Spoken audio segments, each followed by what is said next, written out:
Story 1. I have almost no social media presence outside of Reddit. It is nice not to have that stress. My friends find it annoying because I am not always the easiest person to reach and occasionally disappear into my own head for weeks at a time. However, it is much more freeing than being caught in the cycles of social media drama. Story 2. Saying no because I know if I join those people when I am not feeling like it, I will not enjoy it and they will not enjoy my company. Story 3. Being excited when plans get canceled. I love my family and friends, but I also really enjoy relaxing at my house. Story 4.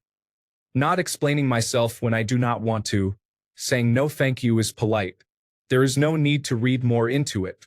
Story 5. I spend most of my personal time alone or sitting silently next to my boyfriend while we both play separate video games. I prefer being alone and will not sacrifice my preferences for those of other people. I only keep friends who recognize that I'm not feeling it is a valid reason to break plans, so it works out. Many people think it is unhealthy to not have an active and thriving social life. Edit. I know the difference between antisocial and asocial. Nothing in this thread is antisocial. The top comment is from a person who is not on social media. It is all a social behavior. My comment is not different, so there is no need to point it out. Story 6. Reading. No one to talk to and no one bothering me. Relief. Also, no social media besides this since October last year. My real friends have to contact my phone directly. Well, I guess I don't have many. Secret yay. Story 7. Not replying to messages. Unless it is urgent, important, or a matter of life and death, I will take all the time in the world to reply. Story 8. Not returning text calls within 10 minutes. Everyone expects an instant reply. I like to put my phone on Do Not Disturb and relax. Story 9. I think you and most people in this thread are talking about being asocial.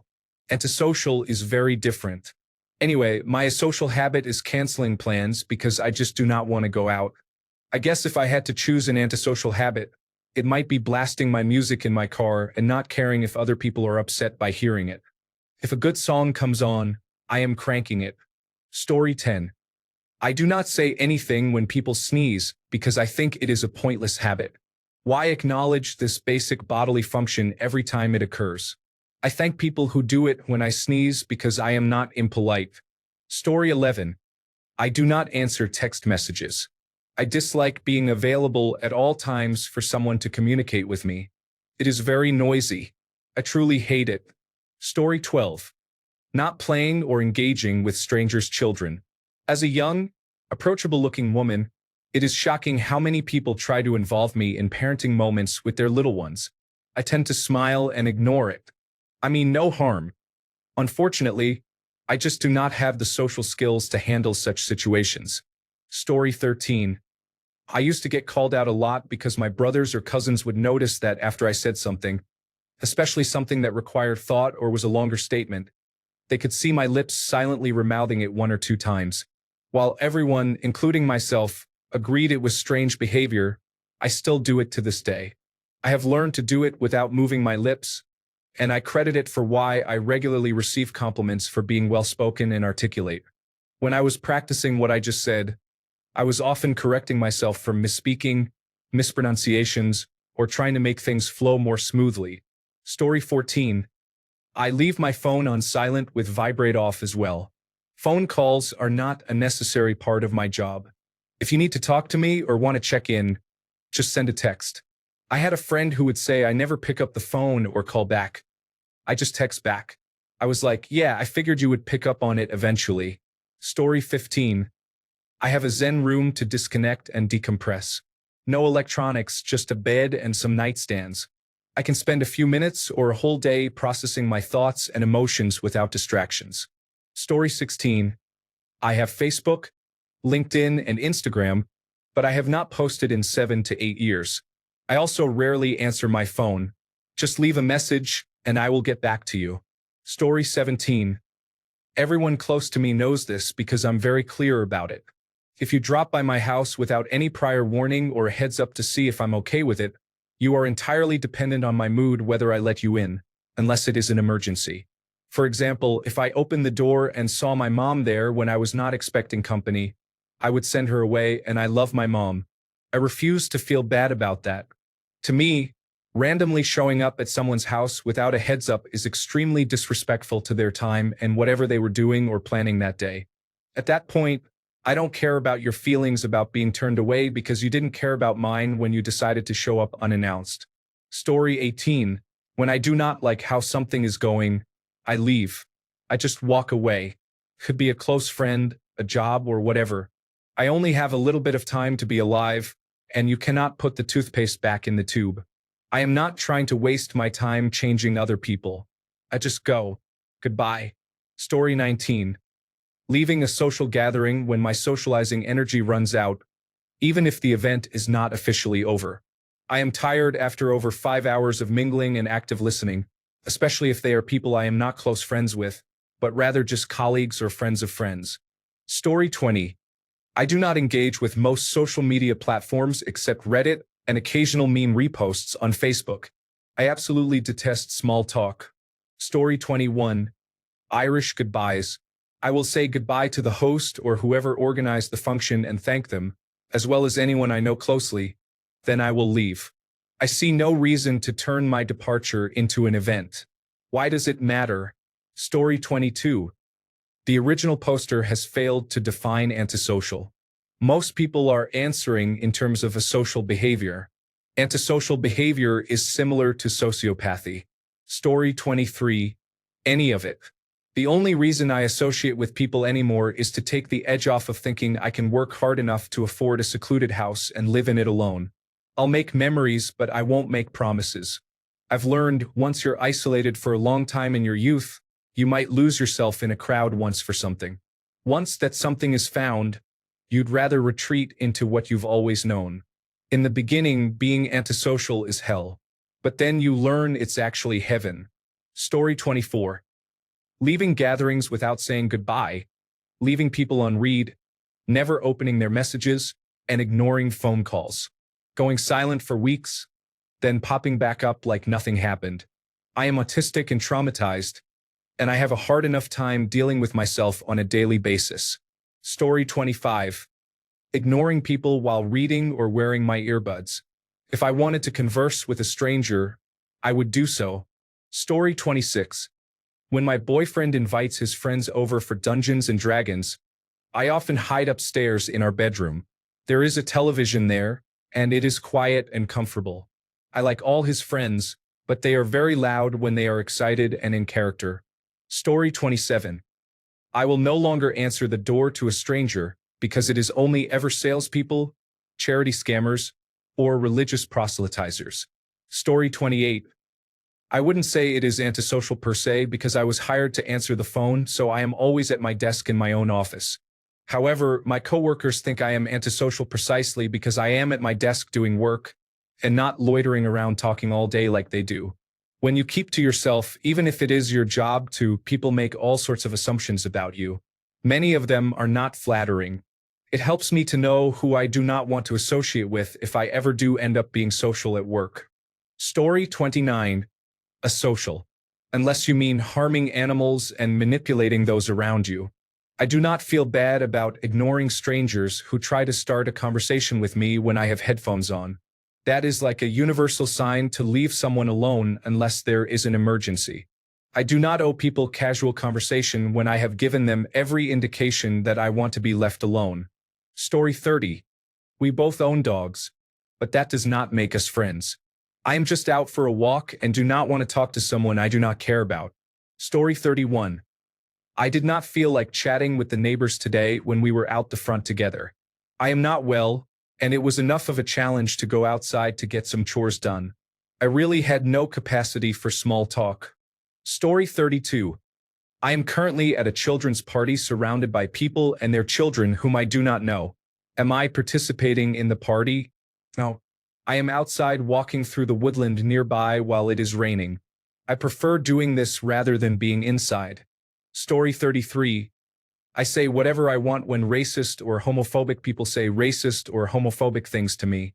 Their reasoning that you must agree because you look like me backfires every time. Story 34. I am dog sitting for a family I met through a pet sitting gig application. Their next door neighbor invited me to her large party. I did not know anyone there. I walked in, made a plate of food, and ate it while watching the live band. Then I threw the plate away, walked out the front door, and went back to the pet sitting house to relax on the couch. I did this twice, once for lunch and once for dinner. I am very happy with myself. Story 35. Making small talk just for the sake of it. I can sit there without saying anything and not feel awkward at all. Story 36. When I am ready to leave a party and there are a lot of people, I do not go around saying individual goodbyes. Some people will engage you in 20 more minutes of conversation, and that can happen multiple times. I do not want to spend an hour trying to leave. I either just leave or I will yell goodbye everyone at the door, wave, and leave. Story 37. Not responding right away. Having alone time. Saying goodbye abruptly. Listen, we have talked. We do not have to pretend for 15 extra minutes. Goodbye. Story 38. Not being the spontaneous friend. I'm an older mom. Most of my friends have teenagers or kids in their 20s, and I have a toddler. They expect me to drop everything and join them for drinks, outings, or random trips. I can't do that. I need to plan things out in advance to make sure my son is taken care of. I constantly say no to invites, but I don't mind because my son comes first. Story 39. I do not answer the door or my phone. I am simply not reachable to people. If you need something, call someone else. I am busy and do not have time to be taken advantage of. Story 40. I do not answer the phone. I have really bad phone trauma and anxiety, and I just stopped years ago. I will still deal with or address the issue by text, in person, email, or maybe calling on my own terms. I am just not going to answer unless it is my children or husband. Story 41. Not making small talk. I am already more of a listener than a talker, and I will engage with people if they want to talk. But I am not going out of my way to keep them entertained. I have been in recovery for social anxiety for 10 years now. There are many antisocial habits I picked up just to feel safe in the world, and I refuse to feel guilty for them. Besides my no small talk habit, I also do not make eye contact very well. I am aware that I am socially awkward, and I know I do not get along with everyone. I do not try to force it anymore. I have a resting face that people might misunderstand, and I do not mind it because it keeps people away. If I want to be social, I will seek people out.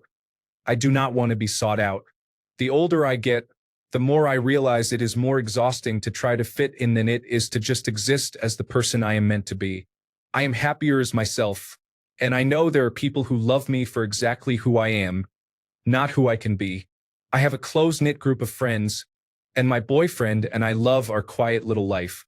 I am happy being antisocial because it is when I feel calmest and safest. Story 42. I do not like receiving visitors, especially surprise visits. I make a point of showing my discomfort and imposing my limits. There are people who are completely clueless. Story 43. Saying I do not want to or I am not interested is a valid reason, and you do not have to explain yourself.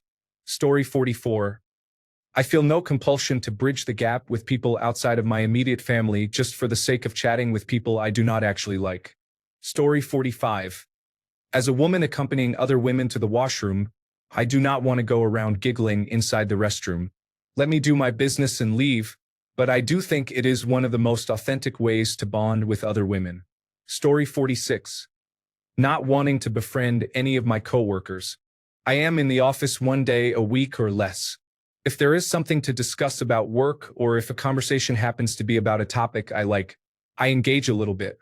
Other than that, I do not talk much to my coworkers. I have a small social battery, no desire to talk to any of them about their private lives, and many people do not understand. Story 47. Ignoring people when they have headphones on. If someone is wearing headphones, they clearly do not want to talk to you. Story 48. When I am at a social gathering because I promised I would go, I ask where the bathroom is and then walk out the front door and go home. Story 49. Driving myself places when hitchhiking is available. I want to leave when I want, not wait for people or make people wait for me. Story 50. Telling people I do not want to see a funny TikTok, Vine, YouTube short, or meme.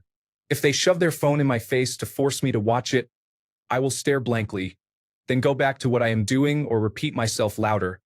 I do not want to see it. I do not want to. I do not want to see it. Story 51. I do not chat the whole time I get my hair cut. I will chat for 5 minutes, but then I want to relax on my phone or do some work. Story 52. Swearing. If I feel that it is appropriate in the situation, I will say it. I do not care if it is offensive. There is a lot more in life that can hurt much worse than a swear word. Story 53. Lying in bed until I am ready to see people. If nothing is scheduled and I am not ready to emerge, I will not. Story 54. Not going where I am not welcome. I know this might not be antisocial per se, but I would rather watch paint dry than engage in small talk with someone who does not like me or does not want me there. Story 55. Not having my phone on vibrate or sound when I do not have anything important and not replying for hours to random texts. I love my friends and family, but I cannot be on the lookout for random texts 24/7. I need my me time. I could not survive without it. I will reply when I can. Story 56. When people say we have to hang out and leave it at that, I never believe they really want to.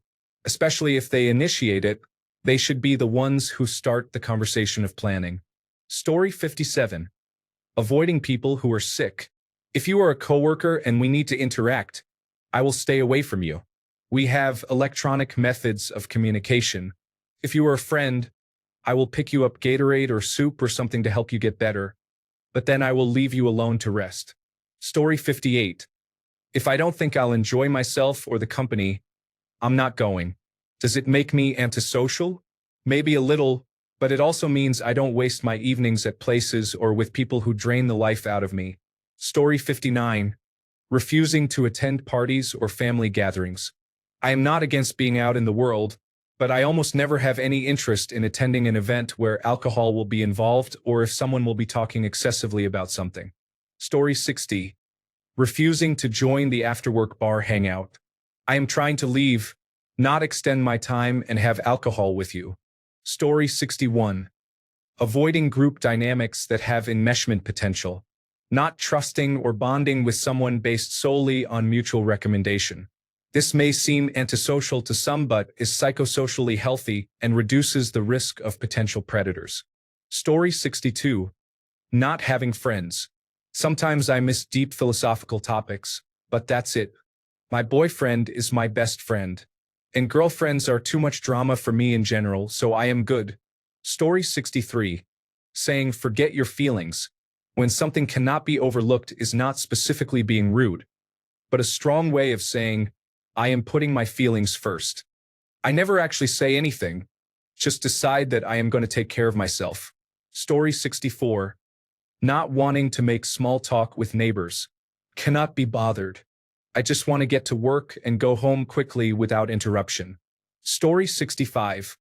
I have Reddit and Facebook only. I joined Facebook because I had cousins who announced babies and weddings and such.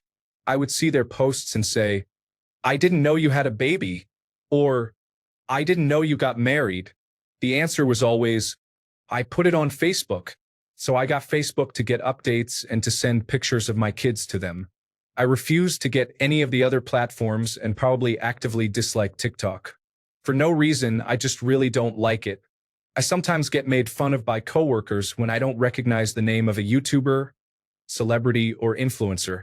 I think influencers are the most ridiculous people of all time. I really don't care what product or habit someone promotes. I make my own decisions based on my own research. This is my own soapbox. Story 66. Saying, okay, I am done. Goodbye. And leaving whatever conversation I am currently in without explaining myself. Story 67. Telling someone that you want to change the topic or that the current subject has become boring. Story 68. My husband occasionally has to travel for work, which means I can have the house to myself for the whole day or overnight. I love it, not because I dislike having him around, but because, unlike many women, I cherish occasional solitude. One time, he had to leave for a week. And my mom asked, "Are you worried about being alone all that time?" I laughed and said I was going to be fine. Some people were brought up to think something was wrong with those who prefer a little alone time. I'm glad my generation recognizes that occasional solitude is healthy for the mind. Story 69. Ignoring my talkative coworker. I don't mind being friendly or having a bit of small talk, but I don't want to have a loud, boring conversation with someone who never takes a breath. Story 70. When I am at a party or a social gathering, I tend to find a quiet spot where I can sit and be alone. Story 71. I tell all my friends that I do not have internet, electricity, or any kind of signal. It is funny because I make jokes about it and they genuinely like it, but at the same time, I use it to avoid existing in the virtual world. Story 72. I was going to say leaving parties early, but the fact that I even go to parties perhaps makes me ineligible to answer this at all. Story 73. I am sick with a rare disease that shuts down organs, and I refuse treatment. At 32, I have had many surgeries and experienced so much pain that I find it easier to be alone. I refuse to feel bad about not prolonging my suffering with one of two medical options. Neither option is a cure. Both only manage symptoms. My mother and brother have the same disease, so I am fully aware of its extent. Story 74. Staying inside. I am a person who likes their own space and does their own thing. I would much rather be inside, gaming and watching movies than having to go outside. I do go outside, just rarely. Story 75. I do not share any information about my life outside of work with my coworkers, and I do not pretend to be interested in their personal lives either. If we talk, it is about work or the weather. Story 76. Walking out of a room mid-conversation when someone is not listening or trying to deflect is just really funny. Story 77. Going out alone frequently, especially over the past few years, including traveling and attending concerts and music festivals. Story 78. Ignoring people who are fake to me. You know when people pretend to like you, but it is really obvious, to the point where it looks like the in real life version of this. Hey name, I love how you did your hair today. It is painful to listen to and annoying. Story 79. Okay. Put a very spiky collar on my scary-looking dog, so people will not talk to me. I also do not go to events because I do not want to or do not know people. Story 80. Being old, dozing off is not surprising. I take advantage of that stereotype. When my wife takes me to her family activities, I participate in the main event, such as birthdays and gift-giving. Then, with my Bluetooth hearing aids paired to my phone, I use the Django radio app and doze until it is time to leave. I married a widow. While polite, most of her family are happy if I do not show up. I feel like a poor successor to their father, brother, and grandfather. Suits me. Unless I ask a question, they have nothing to say. No problem, I have no history with them. Story 81. I will flat out say no when asked if I want to give to charity as a captive audience. In my opinion, it is a dirty tactic. Story 82. If I recognize someone at the grocery store, I typically keep my head down and turn in the other direction. I hate shopping and want to leave stores as quickly as possible. Story 83. I just don't make an effort to have friends. I would rather sit at home with my husband and cats, read, or play my video games. I have absolutely no desire to go out, meet people, stay out late, or go to parties. I used to think it was strange that I basically have no friends, but it's exhausting even to think about meeting up with someone. No thank you. Story 84. When I worked in security, I did not casually talk to anyone because most people who wanted to talk to me were trying to get information they could use against me, compromise my job, or enable them to commit crimes such as stealing. They asked about my hours, where I lived, my duties, or if I made mistakes. People can be very sneaky in their attempts. I just got so tired of it. Story 85. I'm assuming that the original poster meant asocial, which is often confused with antisocial, a term with a much worse meaning. My asocial habit is leaving without saying goodbye, especially at events with too many people. Story 86. Not going to weddings and funerals. Boring, long events, and I can't be bothered to wear heels for that. Story 87. I have quit smoking, cocaine, marijuana, hallucinogens, caffeine, and alcohol. If I could pick one substance to abuse, it would be chewing tobacco. No contest. Story 88. I like the idea of having a loving partner, but I like living alone and not having to share anything much more. Story 89. Every New Year's Eve, I ring in the new year, cheer, and sing, then say my goodbyes and leave the party by 12:05 a.m. I know the beginning of that is not antisocial behavior, but I think the end is. If not, sorry. I am a definitive extrovert and just wanted to be included. Story 90. When I see weaves and sagging pants, when I hear rap music, I steer clear of it all. I grew up in the neighborhood. I used to be a thug, but not anymore. I have grown up and no longer want that around me. Story 91. Avoid associating with a colleague when I find their behavior rude or inappropriate towards me or customers. I am honest about it with my manager first, but if they choose to give that colleague chances, that is their decision.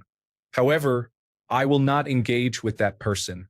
I am done with such situations and too mature to tolerate them. Story 92. If I am tired, I leave.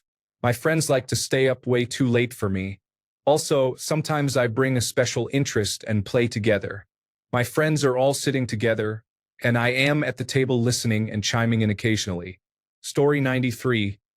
I work from home, as do the rest of the people in my department.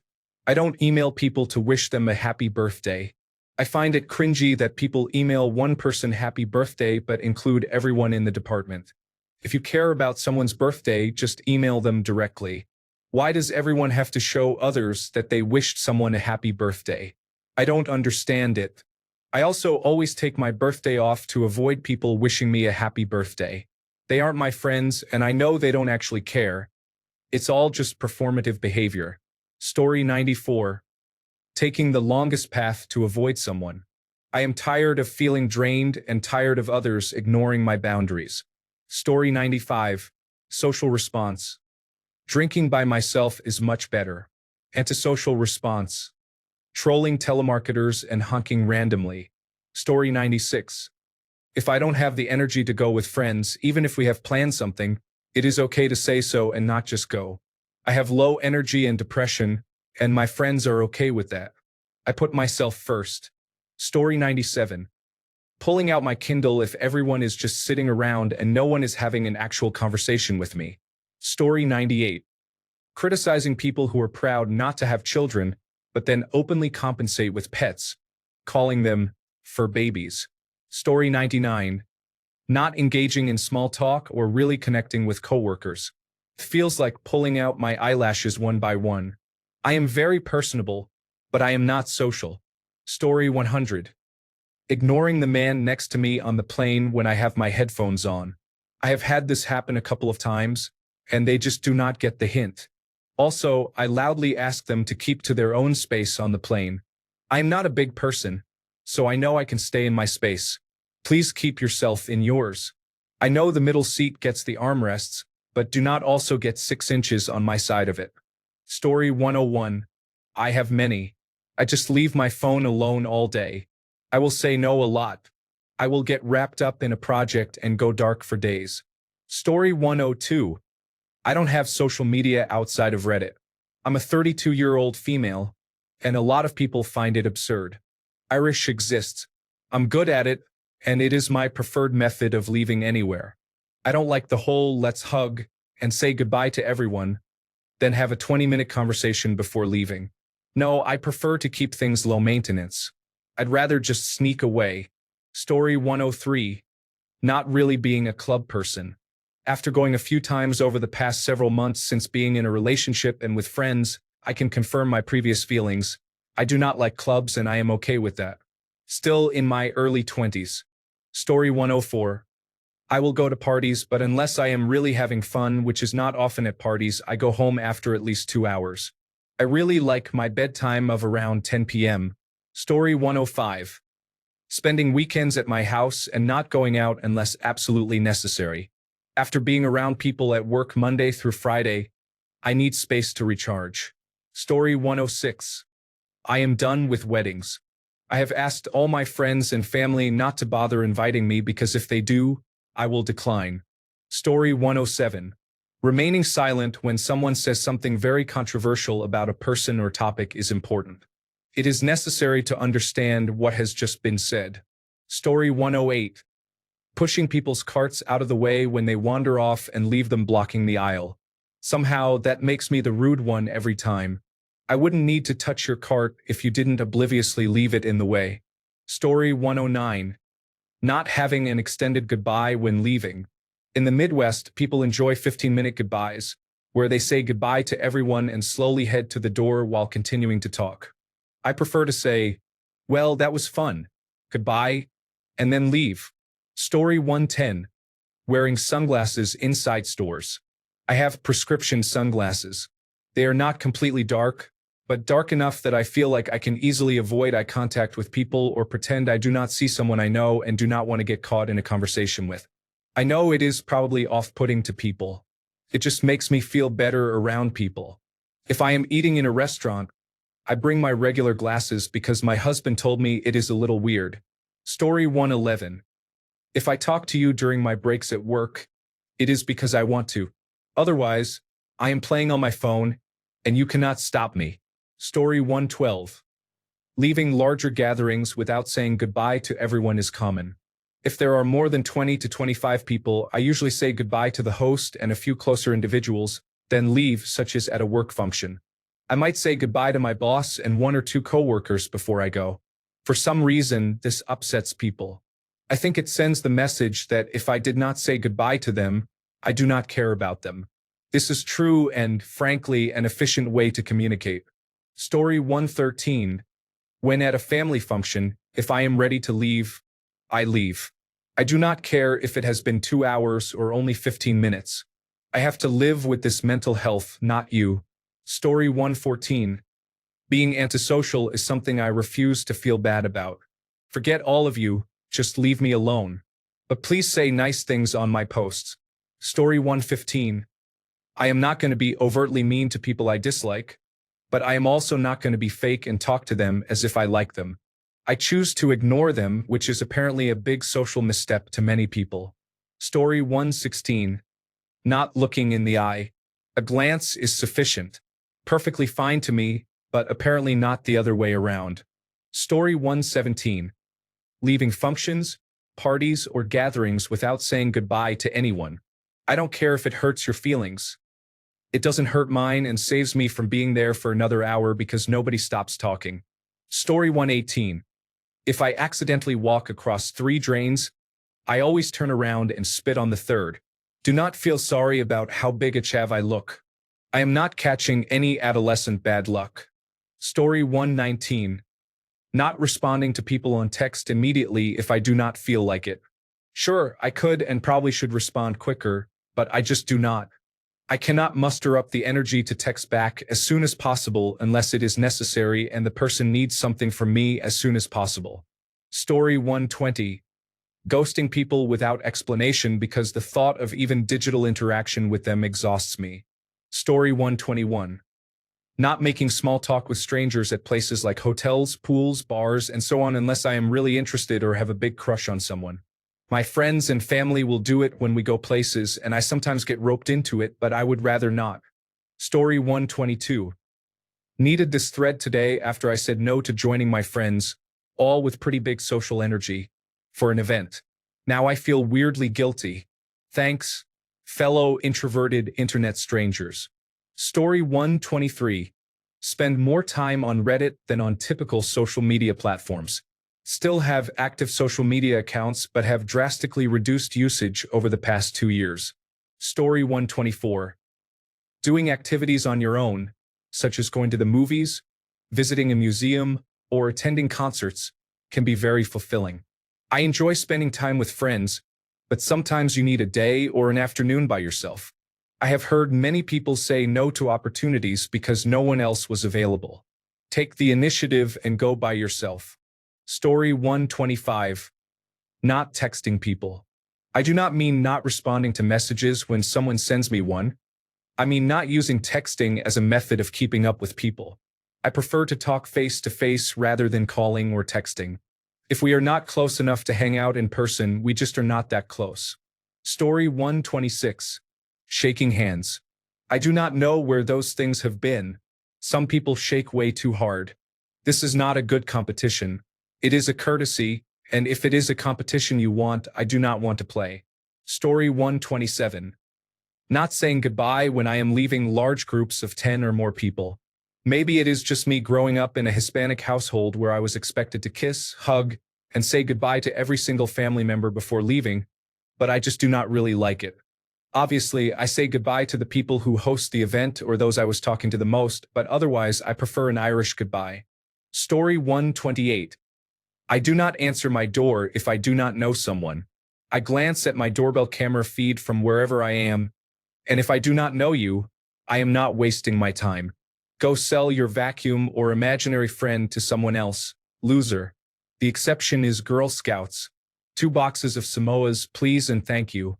Story 129. I walk my dogs off-leash. They are very neutral to friendly and have good recall. I ride on the sidewalk, but I live in a place with very little pedestrian activity and aggressive drivers.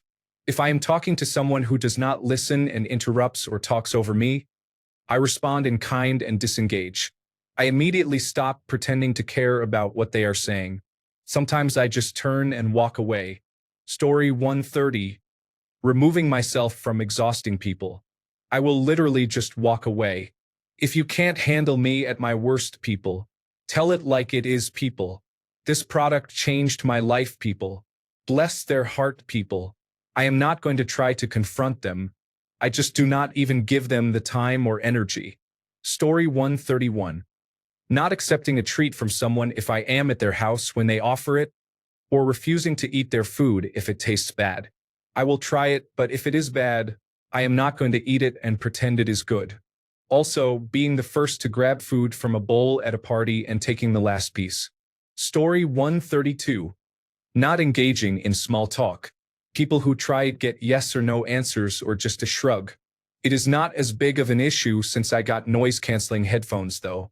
Story 133. Being uncomfortable when people choose to sit directly next to or across from me even when there are plenty of other seats. Even if it is not harmful, it shows a true lack of social awareness that does not sit well with me. Story 134. People who are afraid of verbal communication. I have been in many instances where their refusal to speak caused more problems. Just use your phone. Story 135. Telling people to go home when I can no longer deal with them because if they stay, I will get mean and their feelings will be hurt anyway. Story 136. Never wanting to take a cruise as a vacation. I hate crowds. I will never be comfortable on a cheap cruise full of drunk people and loud children. This does not make me a bad person, but in my friend group, I have become a pariah because I do not want to take cruise vacations. They said I could just stay in the cabin if I wanted to get away from the crowds. Story 137. Irish exiting a room. Usually done when my friends and I are staying together and everyone is getting louder and drunk around midnight. At one point, when I have had enough, I just leave the room to go to sleep without announcing myself. Then if anyone comes looking for me, I pretend I am asleep. Story 138. Saying no when I do not feel like meeting someone. I do not care honestly. If I do not feel like going and go anyway, I will be a huge bummer and the tiredness will show on my face. So I just give a reason and plan again when I can. Story 139. Having to look someone in the eye as you pass by and nod. Please let me enjoy my earbuds and walk in peace. I usually look forward even if someone I know passes by. I prefer to mind my own business and enjoy my own company. If I feel the need for human connection, I will make that connection myself. Story 140.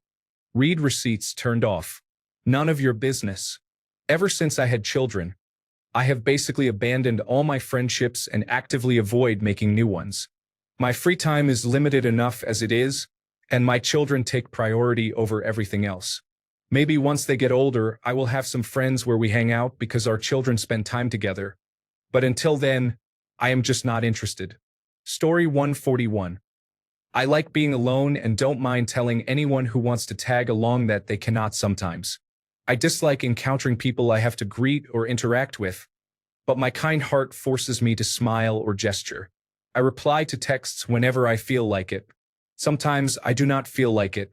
I get anxious when I have to answer phone calls, and sometimes opening messages seems scary, so I postpone it to another day. I feel happy when everyone passes the empty seat next to me on the bus. Story 142. Putting zero effort into drunk strangers trying to connect. Your circular conversations and predictable absence of logic hurt my like for humanity. Story 143. Not offering information to coworkers or strangers after they do so unprompted and willingly. They expect it or will directly ask, and I just say, I don't want to talk about it. The way they get so bothered by me not sharing private information is kind of funny. I am glad you felt comfortable enough to tell me all the details of whatever you were going through, whether good or bad, but I am not giving you any part of my personal life. Story 144. I refuse to say, how you doin', or acknowledge that sort of greeting to random strangers.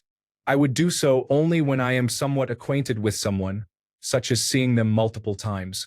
When someone loses a loved one, I never say, I'm sorry, or anything similar containing those words. To me, it sounds like I am to blame for their loss. Even saying, I'm sorry to hear that feels rude, as it implies the news is a nuisance or inconvenience to me. Instead, I say, it sucks to lose someone you consider precious, or something along those lines. I am more comfortable eating with my hands than with a fork and knife. I do not care if I look messy afterward. I try not to, but I clean up my mess. I like to take my time drinking. If it takes me an hour to finish a glass of whatever I have, then so be it. Story 145. I will almost always choose self-checkout over going to a staffed aisle at the grocery store. I am genuinely faster.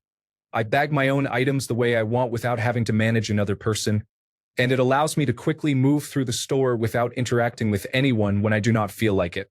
Many older people will always go to the staffed aisle anyway.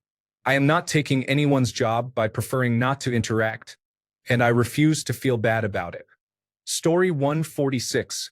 I don't send out holiday cards.